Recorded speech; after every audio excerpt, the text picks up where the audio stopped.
सुर्खियों में।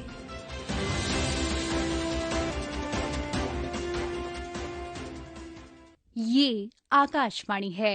प्रस्तुत है कार्यक्रम सुर्खियों में। इसके अंतर्गत सुनिए श्रम कानूनों को सरल और कारगर बनाने के उद्देश्य से लागू 4 नई श्रम संहिताओं पर चर्चा। इसमें भाग ले रहे हैं श्रम और रोजगार मंत्रालय के संयुक्त सचिव आलोक मिश्रा और पत्रकार विशाल दहिया। नमस्कार, सुर्खियों में आपका स्वागत है। आज हम बात करेंगे भारत के श्रम सुधार की। दरअसल सरकार ने 29 श्रम कानूनों को 4 व्यापक श्रम संहिताओं में समेकित कर दिया है। ये 4 श्रम संहिताएं हैं: मजदूरी संहिता 2019, औद्योगिक संबंध संहिता 2020, सामाजिक सुरक्षा संहिता 2020 और व्यावसायिक सुरक्षा, स्वास्थ्य और कार्य शर्तें संहिता 2020। तो आज हम सुर्खियों में कार्यक्रम में समझने की कोशिश करेंगे कि ये 4 संहिताएं क्या हैं, इनके खास बिंदु क्या हैं, इनके मायने क्या हैं। आलोक जी, शुरुआत इस बात से करते हैं कि आखिर जरूरत क्या पड़ी, क्योंकि 29 श्रम कानून तो हमारे पास थे ही, हालांकि उनमें से कुछ इतने पुराने थे कि वो आजादी से पहले बनाए गए थे। अब 29 को अगर समेकित करके 4 श्रम संहिताओं में लाया गया है, पूरी प्रक्रिया कैसे रही? विशाल जी, यदि हम देखते हैं कि कई कानून प्री इंडिपेंडेंस थे और समय के साथ इकोनॉमी इवॉल्व हुई थी, नया टाइप का वर्क आया था, गिग एंड प्लेटफॉर्म वर्क पहले नहीं हुआ करता था, सामाजिक सुरक्षा की जरूरतें बढ़ी थी, ऑक्यूपेशनल सेफ्टी की जरूरतें बढ़ी थी, तो इन कानूनों को एक दूसरे तरह से देखने की आवश्यकता थी। दूसरा, यदि हम देखते हैं कि आज जिस तरह से हम एक विकसित भारत की परिकल्पना करते हैं, एक आत्मनिर्भर भारत की परिकल्पना करते हैं, तो जब हम यदि देखते हैं तो दूसरे भी देशों ने कई तरह से अपने श्रम कानूनों में बदलाव किए हैं, जिससे जो आधुनिक आर्थिक व्यवस्था है और जो ग्लोबल इकोनॉमी है उसको जितने अच्छे से लीवरेज कर सकें एम्प्लॉयमेंट के लिए, ग्रोथ के लिए, विकास के लिए, तो इसके लिए श्रम कानूनों को फिर से देखने की आवश्यकता थी। ये प्रक्रिया लगभग 10 साल पहले शुरू हुई। इसके कई पहलू थे, इसमें काफी व्यापक कंसल्टेशंस हुए, पार्लियामेंट कमिटीज में कंसल्टेशंस हुए, जितने स्टेक होल्डर्स थे, एम्प्लॉयर्स हुए, एम्प्लॉयज हुए, ट्रेड यूनियंस हुए, सभी के साथ काफी व्यापक चर्चाएं हुई और उसके बाद इन कानूनों का सरलीकरण किया गया। जी। तो यदि हम देखें कि ये इतने सारे कानून थे कि क्या होता था कि पहली बात तो कंप्लायंस में यदि उनको इम्प्लीमेंट भी करना है, 44 कानून हुआ करते थे, 12 को रिपील किया गया और 3 कानून हैं उनको भी हटाया जाएगा, लेकिन जो 29 कानून हैं उनको 4 संहिताओं में सुनियोजित तरीके से समाहित किया गया। जी। और एक खास महत्वपूर्ण बात यहाँ ये भी है कि जब हम लेबर कोड्स की बात करते हैं तो लेबर कंकरेंट सब्जेक्ट है, यानी कि राज्यों को भी जो केंद्र सरकार जो एक खाका तैयार करती है कानूनों का, उसी की तर्ज पर उनको भी वो कानून बनाने पड़ते हैं। और मैं आंकड़ों पर नजर डाला था, लगभग 2 दर्जन राज्य सरकारों ने तो ऐसा कर भी दिया है। बिल्कुल। यदि आज हम देखते हैं कि हर राज्य ज्यादा से ज्यादा निवेश के लिए एक दूसरे से प्रतियोगिता कर रहा है और इसलिए कई राज्यों ने अपने लेबर एक्ट में काफी रिफॉर्म्स कर लिए थे, लेकिन एक देश को एक तरह के कानून में लाने के लिए इन संहिताओं की बहुत आवश्यकता है, ताकि इस क्षेत्र को एक सूत्र में पिरोया जा सके। तो ये तो बात हुई जरूरत की और प्रक्रिया की। अब एक एक कर अगर इन लेबर कोड पर थोड़ी सी नजर डालें मिश्रा जी, तो सबसे पहले शुरुआत करते हैं मजदूरी संहिता 2019 से। जी हाँ। क्या खास बातें हैं मजदूरी संहिता 2019 में और कौन सी वो बातें हैं जो नई हैं जिनको शामिल किया गया है, क्योंकि बदलता हुआ समय है?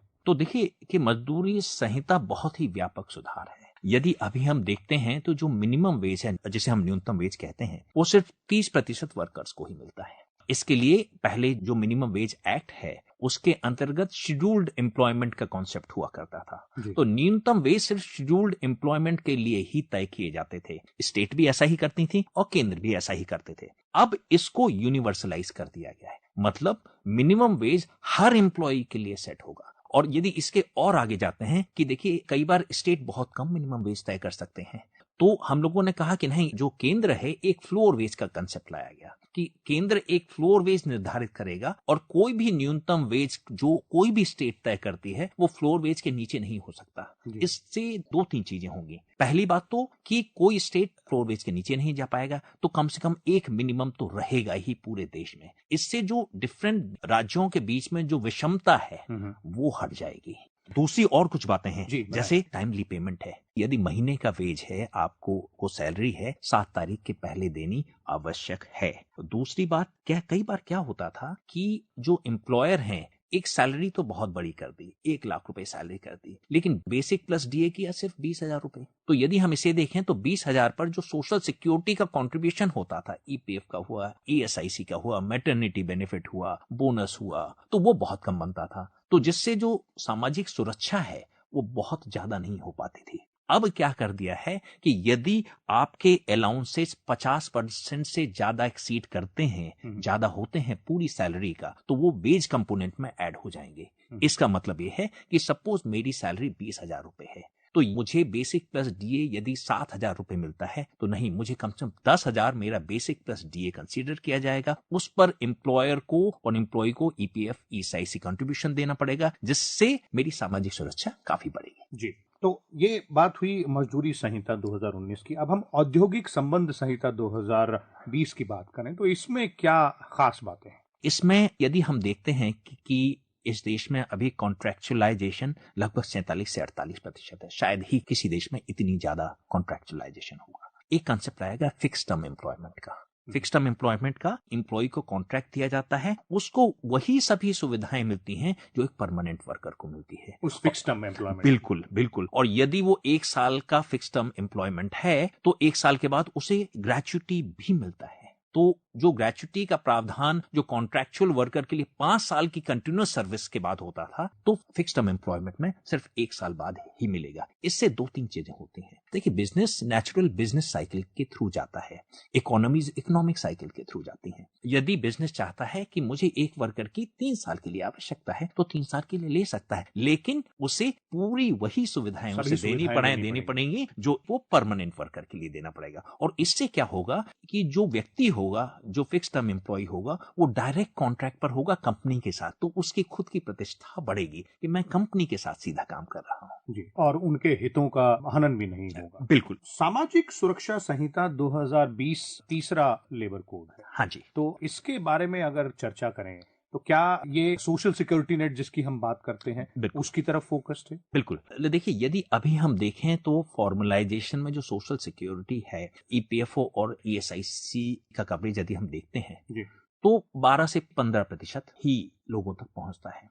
ओवरऑल सोशल सिक्योरिटी को देखें तो वो आंकड़ा बहुत आगे बढ़ गया। कुछ ना कुछ तरह की सोशल सिक्योरिटी मिलती है, वो लगभग 94 करोड़ लोग हैं। लेकिन जो फॉर्मल सिक्योरिटी है वो अभी भी कम है, जो एस्टेब्लिश्ड पैरामीटर्स। बिल्कुल। और कई लोग हैं जो जैसे अनऑर्गेनाइज वर्कर हैं, गिग एंड प्लेटफॉर्म वर्कर हैं, उनको जिस तरह की सामाजिक सुरक्षा मिलनी चाहिए वो अभी नहीं मिलती है। तो वो कैसे सुनिश्चित होगी? तो इसमें इस कोड में इन सभी के लिए, अनऑर्गेनाइज वर्कर के लिए, गिग एंड प्लेटफॉर्म वर्कर के लिए, सभी के लिए बोर्ड बनाया जाएगा, सभी के लिए स्कीम बनाई जाएगी। यदि आप गिग एंड प्लेटफॉर्म वर्कर देखते हैं, इनके लिए सामाजिक सुरक्षा का कोई प्रावधान नहीं था, तो पहली बार गिग एंड प्लेटफॉर्म वर्कर को रिकॉग्नाइज किया गया है किसी भी कानून के अंतर्गत। दूसरा, यदि देखते हैं कि ईएसआईसी का जो कवरेज है वो अभी कुछ डिस्ट्रिक्ट तक ही, जो नोटिफाइड डिस्ट्रिक्ट थी वहां तक हुआ करता था, पूरे देश में ईएसआईसी का कवरेज हो जाएगा। यदि हम देखते हैं कि जो 10 से कम वाले जो भी एस्टैब्लिशमेंट हैं वो भी स्वेच्छा से ईएसआईसी का कवरेज ले सकते हैं। और वहां जहां हैजार्डस प्रोसेस हैं, जहां खतरे वाली प्रोसेस है, माइनिंग हो सकती है, कुछ केमिकल फैक्ट्रीज हो सकती हैं, वहां तो यदि एक भी एम्प्लॉय है तो उसको भी ईएसआईसी का कवरेज मिलेगा। यानी कि अलग अलग सेक्टर्स के हिसाब से भी ध्यान रखा गया है। बिल्कुल। जैसा कि आपने भी कहा कि अगर हैजार्डस सिचुएशंस में काम हो रहा है तो एक तो भी लिए अलग शर्तें होंगी। बिल्कुल, एक एम्प्लॉय भी है तो भी उसको ईएसआईसी का कवरेज मिलेगा। व्यावसायिक सुरक्षा, स्वास्थ्य और कार्य शर्तें यानी कि वर्क कंडीशंस, जी हाँ। इसके क्या मायने हैं? क्योंकि जिस तरह से अभी हमने चर्चा की तो लगभग सभी बातों को तो समेकित कर लिया गया है। तो ये जो चौथा लेबर कोड है, इसमें किन बातों की? देखिए, कई वर्कर व्यवसाय की सुरक्षा है कि किस तरह से, यदि वर्कर के लिए किस तरह की कंडीशन होनी चाहिए कि उसे कोई खतरा ना हो, वो सुरक्षित रूप से काम कर सके। इसके लिए पहले क्या होता था कि जो ये व्यवसायिक सुरक्षा थी ये सिर्फ 7 बड़े सेक्टर्स को थी। फैक्ट्रीज के लिए थी, माइंस के लिए थी, प्लांटेशन के लिए थी, ट्रांसपोर्ट के लिए थी, कंस्ट्रक्शन के लिए थी, डॉक वर्कर के लिए थी, बीड़ी और सिगार वर्कर के लिए। अब ये सभी एस्टैब्लिशमेंट में जिसमें भी 10 से ज्यादा कर्मचारी हैं उनके लिए लागू होगी। और इससे भी बड़ी बात यह है कि यदि कोई हैजार्डस जो प्रोसेस में है, चाहे माइंस में है, पोर्ट में है, डॉक में है, और कोई भी हैजार्डस प्रोसेस में है, तो यदि एक वर्कर भी है तो उसके लिए भी occupational safety and health standards बनाए जाएंगे। तो यदि और हम देखते हैं कि हर वर्कर को अपॉइंटमेंट लेटर देना अब आवश्यक होगा जी। 40 वर्ष से ऊपर के हर वर्कर को फ्री एनुअल हेल्थ चेकअप कराना होगा। वो वार्षिक तौर से उसका हेल्थ चेकअप होना बिल्कुल बिल्कुल। यदि हम देखें कि मीडिया सेक्टर में ही देखें तो अभी तक सिर्फ प्रिंट जर्नलिस्ट और सिने वर्कर्स ही इन्वॉल्व होते थे, अब पूरा इलेक्ट्रॉनिक मीडिया भी कोर्सेज के दायरे के अंतर्गत आ गया है। यानी कि ये अगर इन सब लेबर कोड्स की बात करें और आप जो वर्किंग कंडीशंस की भी बात कर रहे थे, सुविधाओं की बात कर रहे थे, तो इसमें क्या खासतौर पे अलग से महिलाओं के लिए भी कुछ अलग प्रावधान है? महिलाओं के लिए अभी तक क्या होता था कि महिलाओं के लिए कुछ टाइप के एस्टैब्लिशमेंट में ही काम कर सकती थी, रात में काम नहीं कर सकती थी, तो कई बार उन्हें जो अपॉर्चुनिटीज मिल सकती थी वो नहीं मिल पाती थी। अब यदि महिला की कंसेंट है और यदि ऑर्गेनाइजेशन सभी तरह की सेफ्टी प्रोवाइड कर रहा है तो महिला हर तरह के एस्टैब्लिशमेंट में काम कर सकती है, रात को भी काम कर सकती है और घर से भी काम कर सकती है। वर्क फ्रॉम होम भी पहली बार अलाउ किया गया है। दूसरी बात यही नहीं, जो क्रैश की फैसिलिटी है, पहले कहा जाता था कि इतनी महिलाएं हैं तो क्रैश की फैसिलिटी होगी, अब एम्प्लॉइज टोटल जिसमें मेन भी होंगे विमेन भी होंगे तो जेंडर न्यूट्रल बांधा है। 50 से ज्यादा होंगे तो क्रैश की फैसिलिटी होनी चाहिए। मतलब किसी संस्थान के पास अगर 50 से ज्यादा कर्मचारी हैं बिल्कुल तो क्रैश की सुविधा होनी पड़ेगी। जितने भी बोर्ड बनाए गए हैं उसमें या तो 1/3 महिलाओं की भागीदारी आवश्यक है, चाहे सेंटर पर केंद्र पर बनाए जाए चाहे स्टेट पर बनाए जाए। इवन ट्रेड यूनियन के भी जो काउंसिल बनाई जाएगी, नेगोशिएशन काउंसिल, उसमें भी विमेन की प्रोपोर्शनेट रिप्रेजेंटेशन होगा। ग्रीवियंस रिड्रेसल कमेटी भी यदि बनाई जाएगी उसमें भी प्रोपोर्शनल कंट्रीब्यूशन हुआ। तो महिलाओं के लिए एक बहुत बड़ा कदम है ये चारों कोड। अब हमने इन सब लेबर कोड्स की चर्चा की आलोक जी, और ये हमने देखा कि किस तरह से जो एम्प्लॉयज हैं उनके हितों की रक्षा की जा रही है लगभग हर नजरिए से, हर तरीके से। अब अगर हम एम्प्लॉयर्स के लिहाज से देखें, इंडस्ट्री के लिहाज से देखें, तो उनके लिए क्या बड़ी बात है इन 4 श्रम संहिताएं हैं या लेबर कोड्स जिनकी हम बात करते हैं, क्योंकि ईज ऑफ डूइंग बिजनेस की बात की गई थी, तो उनको कैसे फायदा पहुंचेगा? सरकार का जो पूरा फोकस है वो इंडस्ट्री को किस तरह से प्रोत्साहित किया जाए जिससे वो अच्छे से अच्छे क्वालिटी रोजगार दे सकें, सुरक्षित रोजगार दे सकें और अच्छी सैलरी दे सकें। तो यदि हम इंडस्ट्री को जकड़ कर नहीं रख सकते हैं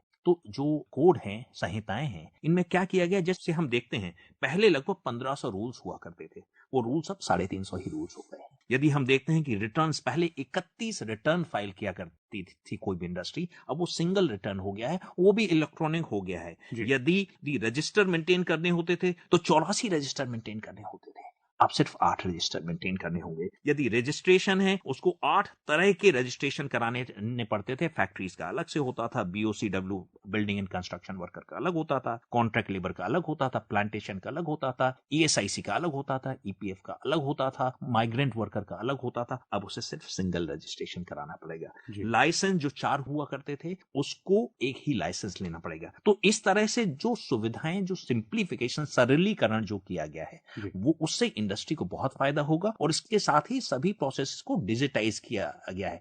रजिस्टर्स आपको फिजिकल मेंटेन करने की जरूरत नहीं, लाइसेंस के लिए ऑनलाइन अप्लाई कर सकते हैं। इस तरह की सभी सुविधाएं दी गई हैं। जी, ये बहुत ही बेहतरीन चर्चा रही आलोक जी, बहुत बहुत धन्यवाद आपका हमारे साथ जुड़ने के लिए यहाँ हमारे खास कार्यक्रम सुर्खियों में। और जिस तरह से आपने बताया कि भारत के श्रम सुधारों में ये जो 4 नए श्रम संहिताएं लाई गई हैं उनका क्या मतलब है, उनके क्या खास मायने हैं, और केवल एम्प्लॉयज के लिए नहीं बल्कि एम्प्लॉयर्स के लिए भी प्रोसेसेस को सिंप्लीफाई किया गया है, ईज ऑफ डूइंग बिजनेस रहेगा और सभी के अधिकारों का ख्याल इसमें रखा गया। बिल्कुल, बहुत बहुत धन्यवाद एक बार फिर से आपका जुड़ने के लिए हमारे साथ। धन्यवाद।